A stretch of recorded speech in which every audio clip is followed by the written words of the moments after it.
ফের থ্রেড কালচারের অভিযোগ বাঁকুড়া সম্মিলনী মেডিকেলে থ্রেড কালচার। আরো একবার আপনাদের জানাই, ফের থ্রেড কালচারের অভিযোগ বাঁকুড়া সম্মিলনী মেডিকেলে থ্রেড কালচার। জুনিয়র ডাক্তারদের হুমকির অভিযোগ। প্রিয়ব্রত রয়েছে, আরো বিস্তারিত বলবে। প্রিয়ব্রত, কার বিরুদ্ধে এই অভিযোগ, কেন হুমকি দেওয়া হচ্ছে জুনিয়র ডাক্তারদের? যেমন চেস্ট মেডিসিনের যে বিভাগীয় প্রধান অভিজিৎ মন্ডলের বিরুদ্ধে অভিযোগ করেছেন জুনিয়র চিকিৎসক ইন্টার্নরা। তারা দাবি করছেন বারে বারে তাদেরকে থ্রেড কালচারের সম্মুখীন হতে হচ্ছে এবং সেই কারণে বারবার তারা কিন্তু বাঁকুড়া মেডিকেল কলেজ হাসপাতালে জানিয়েছেন এবং তার পাশাপাশি কিন্তু স্বাস্থ্য দপ্তরে জানানো হয়েছে। এরপরও কিন্তু তারা তদন্ত শুরু হয়েছে। বাঁকুড়া সম্মিলনী মেডিকেল কলেজ কর্তৃপক্ষ একটি তদন্ত কমিটি গঠন করেছে। সেই তদন্ত কমিটি প্রাথমিক রিপোর্ট দেওয়া হয়েছে এবং তারা চাইছেন আগামী দিনে এই যে থ্রেড কালচার চলছে সেটা বন্ধ হোক এবং যে বিভাগীয় প্রধান সেই বিভাগীয় প্রধানের পদ থেকে অভিজিৎ মন্ডলকে অবিলম্বে সরিয়ে দেওয়া হোক। কারণ বিভাগীয় প্রধানের পদে রেখে পরে এই ধরনের তদন্ত কোনোভাবে চলতে চায় না এবং এই বিভাগীয় প্রধান যখন তিনি রয়ে গিয়েছেন এবং তদন্ত চলছে তখন কিন্তু আরো বেশি করে তাদেরকে থ্রেড কালচারের সম্মুখীন হতে হয়েছে। কেননা তারা স্বাস্থ্য ভবনের বিষয়টা জানিয়েছেন এবং এই অভিজিৎ মন্ডল কিন্তু তারপরে জেনে গিয়েছেন যে তারা স্বাস্থ্য ভবনে যারা জানিয়েছেন তারা জুনিয়র চিকিৎসক এবং ইন্টার্নরা, তারপর থেকে কিন্তু আরো পরিবার বেড়েছে থ্রেড কালচার। সেই কারণে তারা চাইছেন বিভাগীয় প্রধানকে সরিয়ে দিয়ে তবে তদন্ত করা হোক। কিন্তু তারা কিন্তু ঘরে অন্যরকম অবস্থা নেই। কেননা তারা গতকাল রাত্রেবেলায় কিন্তু প্রধান যে প্রিন্সিপাল এবং যে সুপার রয়েছেন তাকে ঘিরে ধরে প্ল্যাকার্ড তুলে বসে থাকেন এবং তারা দাবি করছেন যে অবিলম্বে তাকে সরিয়ে না দিলে তারা কিন্তু বৃহত্তর আন্দোলনের সম্মুখীন হবেন। জুনেলা, বেশ, ধন্যবাদ। উনি আরো বেশি আমাদেরকে থ্রেট দিচ্ছে, তো সেটা কিছুতেই আর নেওয়া যাচ্ছিল না। স্যারদের তো রিকোয়েস্টই করলাম যে কিছু একটা ইমিডিয়েট রিলিফ আমাদেরকে দেওয়ার জন্য। কর্তৃপক্ষ এখনো আমাদেরকে আশ্বাস দিয়েছে যে ওনাকে খুব তাড়াতাড়ি খুব শীঘ্রই সরানো হবে। আমাদের যে এইচওডি আছেন ডক্টর অভিজিৎ মন্ডল, ওনার বিরুদ্ধে অ্যালিগেশন অনেকগুলো আছে। তার থেকে টর্চার এবং হ্যারাসমেন্ট হচ্ছে। আমাদের ক্যারিয়ার নিয়ে উনি সবসময় একটা টর্চার হ্যারাসমেন্ট করতেই থাকেন। সবসময় আমাদের স্ট্রেসের মধ্যে ফেলে রাখা হয়, আমাদের ক্যারিয়ার নিয়ে কথা বলা হয়। তো আমরা সত্যি খুব ভীত এবং আমরা কিভাবে সেই পেশেন্ট কেয়ার সার্ভিসটা এগিয়ে নিয়ে যাব। কমপ্লেন কিছু এসেছিল, এই কমপ্লেনের আমরা অলরেডি এনকোয়ারি করেছি, এনকোয়ারি কমিটি করা হয়েছে, এনকোয়ারি কমিটির রিপোর্ট আমরা স্বাস্থ্যভবনে পাঠিয়েছি। এবার আমরা দেখা যাক কেমন কি সব নির্দেশিকা আছে, যেমন অবস্থা হয় সেটা ব্যবস্থা নিয়ে নেব। আর এক ফোনে বাংলায় শুরুতে যে খবরের দিকে আমরা নজর রাখবো, আগামী বছর বাংলায় বিধানসভা নির্বাচন। বিহারের পর এবার কি এই রাজ্য ভোটার তালিকার স্পেশাল ইন্টেন্সিভ রিভিশন? জল্পনা বাড়িয়ে মুখ্য নির্বাচনী আধিকারিক বললেন এসআইআর তো হতেই পারে। কলকাতায় বিএলওদের এসআইআর প্রশিক্ষণ কমিশনের।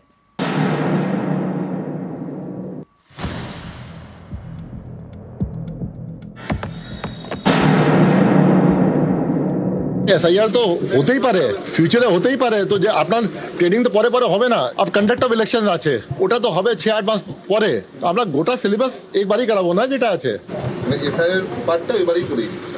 এসআইআর যে আছে প্রত্যেক জিনিস আমরা টাচ করছি। এসআইআর বা ভোটার তালিকার স্পেশাল ইন্টেন্সিভ রিভিশন। নির্বাচন কমিশনের এই পদক্ষেপ ঘিরে ইতিমধ্যে ভোটের বিহারে ঝড় উঠেছে, সংসদেও ঝড় উঠেছে। বিহারের পর এবার কি পশ্চিমবঙ্গে এসআইআর করতে চলেছে নির্বাচন কমিশন? কমিশনের তৎপরতা ঘিরে এই জল্পনাই জোরালো হয়েছে।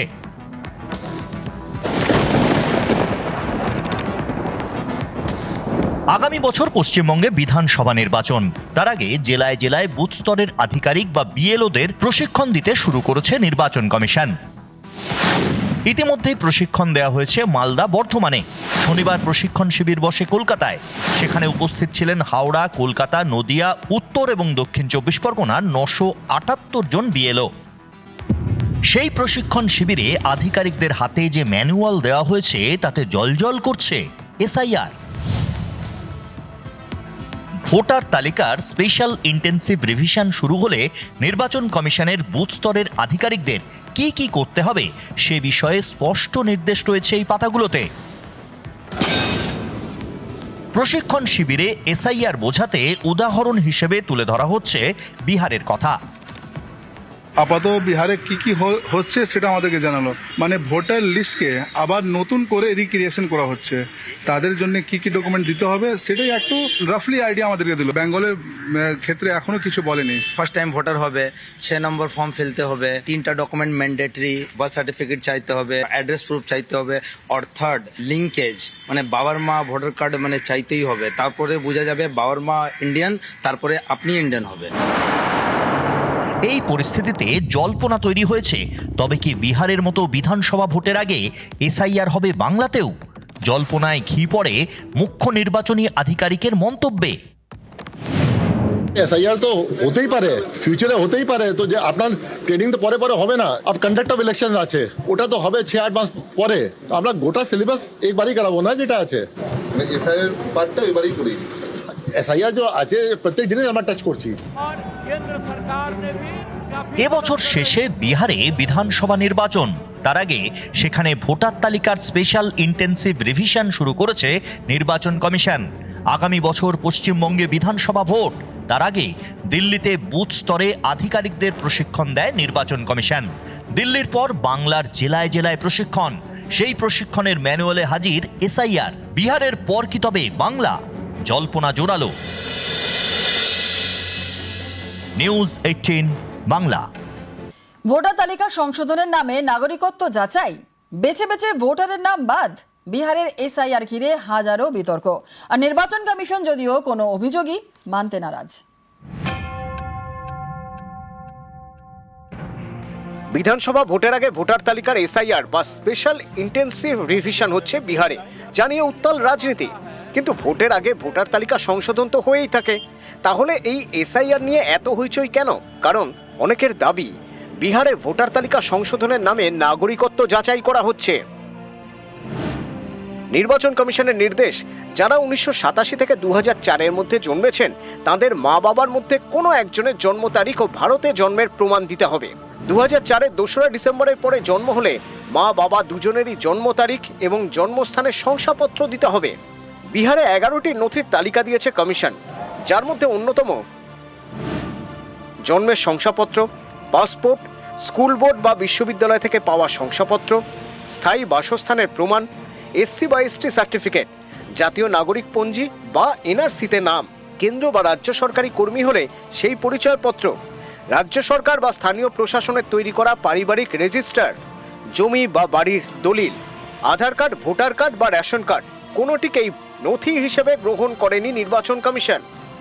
জানিয়ে কমিশনকে সুপ্রিম কোর্টের প্রশ্নের মুখে পড়তে হয়, কিন্তু শীর্ষ আদালতের প্রস্তাব খারিজ করে দিয়ে কমিশন জানিয়ে দেয় আধার কার্ড, রেশন কার্ড হোক বা ভোটার কার্ড, কোনো একটি কার্ডের উপর ভিত্তি করে ভোটার তালিকায় নাম তুলে দেওয়া সম্ভব নয়। সুপ্রিম কোর্টে মামলা চলছে, তারই মধ্যে এসআইআর এর প্রথম দফার কাজ শেষ হয়েছে। 1 আগস্ট খসড়া ভোটার তালিকা প্রকাশ, বাদ যেতে পারে 65 লক্ষ ভোটারের নাম। কমিশনের দাবি, এদের কেউ মৃত, কেউ আবার পাকাপাকিভাবে অন্য কোথাও চলে গিয়েছেন, অনেকের নাকি বাড়ি গিয়ে খোঁজ মেলেনি। বিজেপি বিরোধীরা যদিও কমিশনের যুক্তি মানতে নারাজ, তাদের দাবি বেছে বেছে ভোটারের নাম বাদ দেওয়া হচ্ছে। বিতর্ক চলছে, সেই সঙ্গে বাড়ছে রাজনীতির উত্তাপ। নিউজ 18 বাংলা।